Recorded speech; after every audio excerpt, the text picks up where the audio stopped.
I'm Caven, this is Caven's Cards. Today we're going to be doing a short video on the first CGC submission that I've received back. I've sent off a lot of cards to CGC in a couple of different subs, but this one was an 8-card submission that was a cross grade. Now what that means is you can send PSA or BGS slabs into CGC and they will review it and potentially put it into a holder of their own. You can assign minimum grades to it, where they won't touch the card if they don't think they can give it the minimum grade that you put on it.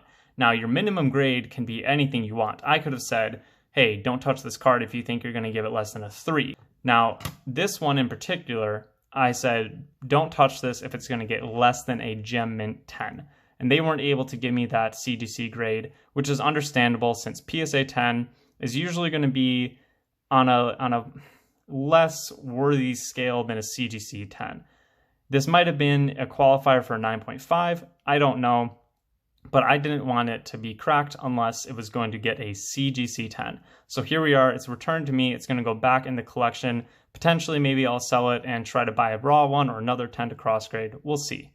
So this one, not much to talk about, just didn't meet the minimum grade, and it's a little understandable because you can see a little bit of corner wear and edge wear on some of these. There's a little speck right there. It has a couple flaws, and I'm sure there's more if I look over it. We all know that PSA 10s aren't perfect every single time.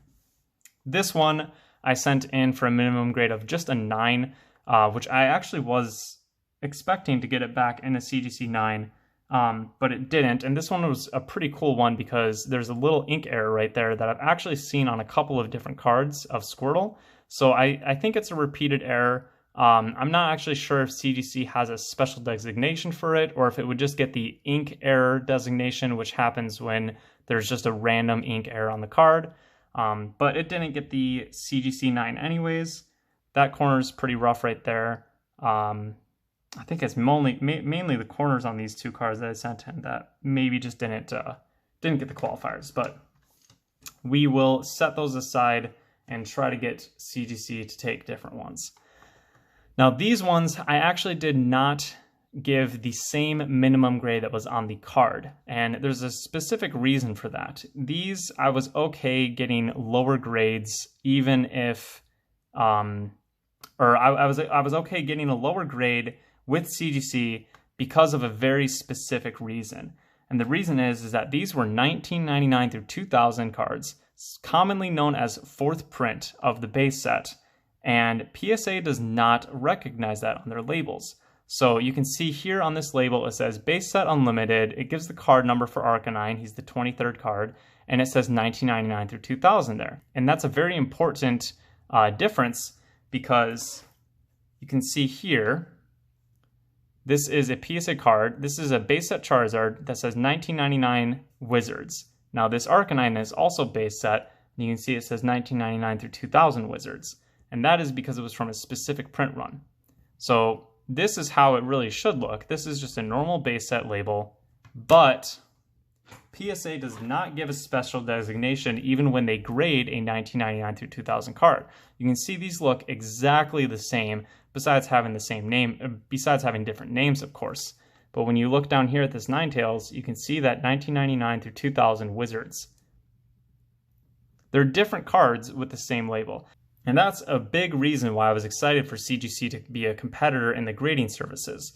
I really appreciate how much attention to detail they're giving to the uniqueness of certain cards and correctly labeling our history, you know, our collectibles and stuff.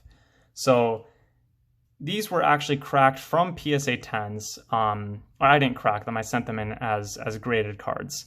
But they got 9.5s, which I was pretty happy of because I think I set the minimum at 9 because just for my own personal collection, I didn't want to have something come back an 8, even with the proper designation. It's a personal preference, but you know, everyone's going to vary. There's certainly some people out there that would have sent them in to only get them back as 10s, but I was comfortable getting them back as a Gem Mint 9.5 because it's still kind of the same worthiness as a PSA 10 in my mind. So you can see here, this is actually a true 9.5 too, which is not an official term, just a term that some collectors use, where you can see every single subgrade has that 9.5 candidate. So another thing that I'm really liking about the CGC cards is how clear their cases are. Their cases look absolutely amazing. And I'm sorry about the lighting in the background. That's a grading light that I use to really show off any flaws in the card.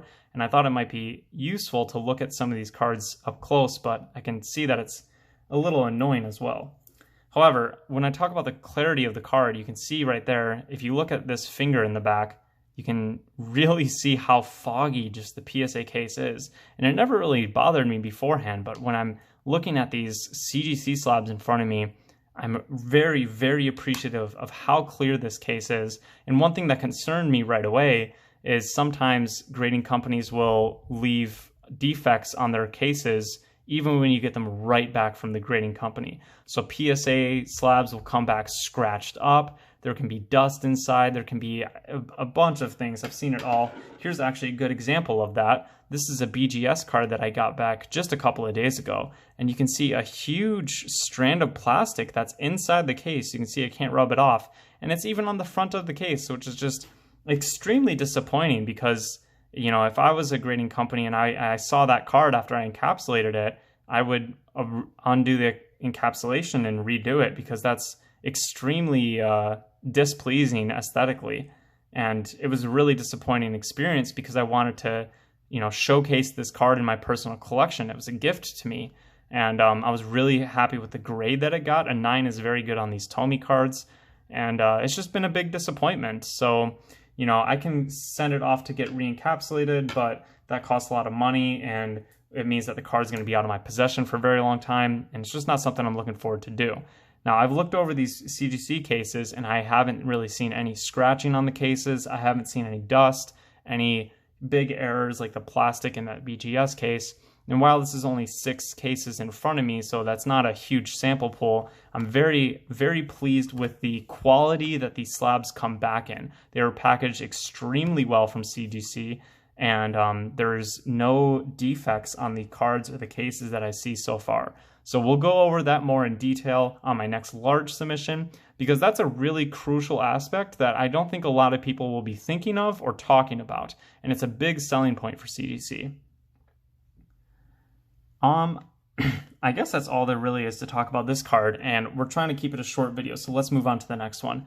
This is basically just the same as the Arcanine. You can actually see it got kind of a little bit better subgrades. There, you know, there's one 9, but there's 2 10s and a 9.5, so this is a little bit better of a 9.5, but I wouldn't really focus on these subgrades too much. It's the main grade that really does matter. But this is another one that we cracked from PSA 10. Now this one was one that I was really excited to get back because I actually sent this in as a PSA 8 and it got an 8.5, which is why it's really nice to have those subgrades because I'd much rather have an 8.5 than a 7.5 or an 8, which could happen from cracking a PSA 8 very easily. And you can actually see the subgrades did really, really well too. That centering definitely bumping it up. But this is another 1999 through 2000, like all the other ones that we sent in, and it has that distinction there, which did not have it on the PSA case. So just another one that I was really happy to have properly labeled and also just in this magnificent looking case. The labels have been growing on me for a bit. I know that that's a lot of people's complaints so far, but I really do appreciate how much information fits on the label. And really when you compare it to a PSA case, you can see that they're actually the same size. And the card is just a tiny bit lower in the case to make room for that bigger label. But really, it doesn't look bad. Like, the label doesn't really look gigantic when you're just looking at it straight on and in person. I'm a pretty big fan of how CGC slabs have turned out so far. This is another one that I sent in as an 8, and it got an 8.5, which personally I'm paying a lot more for, well, I don't know if I would say a lot more, that's variable. But I'm going to be paying more for an 8.5 CGC than I am an 8 PSA. And especially with the subgrades. I think the subgrades is a really big selling point. You can see there's some factory lines in there. Yeah, see, this is why I have the light out. You can see that factory line right there. That's pretty big. Probably what contributed to the 8.5 surface. And the corners got an 8, which I think is a very, very fair... hold on, let's try to focus that. Yeah, you can see that corner's pretty beat up there, as well as that corner. The corners are pretty rough, actually. So I think this is a pretty fair grade because the corners are a little bit rough, but the other parts of the card are much nicer, so an 8.5 is a little bit nicer than an 8 there. All right, actually, we're going to keep this last card hidden for just a little bit. This is the really exciting one. We're going to talk about this Mewtwo. This was also from a PSA 9. I think that I set the minimums on the 8s at 8, and I set the minimums on the 9s at 9, because I really didn't want to go any lower with 4th print WotC, 4th print base set hollows, just because they're pretty valuable, and I think they're really starting. I think there's actually a lot of room for them to grow, so I didn't really want to be going down grades. And this is another one that had true 9s, if you want to call it that, on all 4, so that's really cool.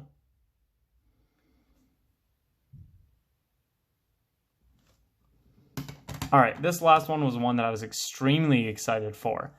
This was a PSA 9, and it came back as CGC 9. I don't remember if I set the minimum to a 9 or if I didn't even set a minimum, because this is a card that I wanted labeled properly no matter what. It's going in the personal collection. I'm not going to be putting it up for sale, and I'm very excited to have it back. This was a PSA 9 base set Charizard, and it also got the Mint 9 CGC grade. And this is the 4th print edition, like all the other cards. And I love how this card came out. I mean, all the other cards are similar to it, but this one's just like kind of special. Charizard's really the only card that I collect from base set just because of how iconic it is, and it's just the card that means the most to me from base set. I'm collecting a while ago before CGC started. I actually decided to collect PSA 1 through 10, which is a odd little collection that some people decide to do. And I think I have all of them except for the 10 so far.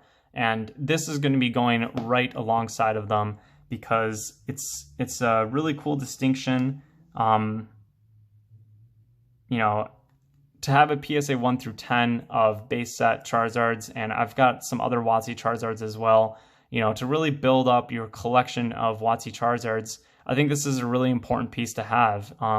It's really distinct, you know, it is a different card. You know, these two cards do not deserve the same grade because there is a huge difference on the card. It's a very cool slab to have, and I'm really thinking that the value is going to be increased in the CGC. I would absolutely pay more for a Mint 9 CGC correctly labeled 4th print Charizard than I would a PSA 9 4th print Charizard that's not correctly labeled, that I don't have as much faith in the 9 grade. This is all personal opinion, of course, but that's important because the opinion of collectors matters, and that's how the future of the hobby is going to be shaping. I think the slab is more aesthetically pleasing. I would always pick this card over the comparison in a PSA slab. Now, that's not necessarily true for every single card in the hobby, but it's definitely true for 4th print, and I think that 4th print is going to see a big surge one day because we're finally able to accurately label it, and there's a big distinction between it that deserves to have its own collectability. That's it for this video. It's already a little bit longer than I wanted to do, but we're going to have a massive CGC return coming hopefully soon. Keep an eye out for that. I'll be thinking more and discussing more with other collectors about the differences between CGC and PSA and BGS, although honestly, it's not too much on the table for me. I don't really deal with BGS. I don't really see in the hobby as much. I think BGS is a big competitor in the grading world, but for Pokemon specifically, I think one day it'll end up being a conversation of PSA versus CGC, with BGS not really being on the table. Hope you appreciate some of my opinions. Let me know what you think in the comments. I'm not going to say that in every video like other YouTubers out there, but this one is definitely one that I want to be talking to people in the community about, because I think our opinions as collectors does decide how we're sending our cards to be graded, and I'd like to know what other people out there are thinking of. Peace.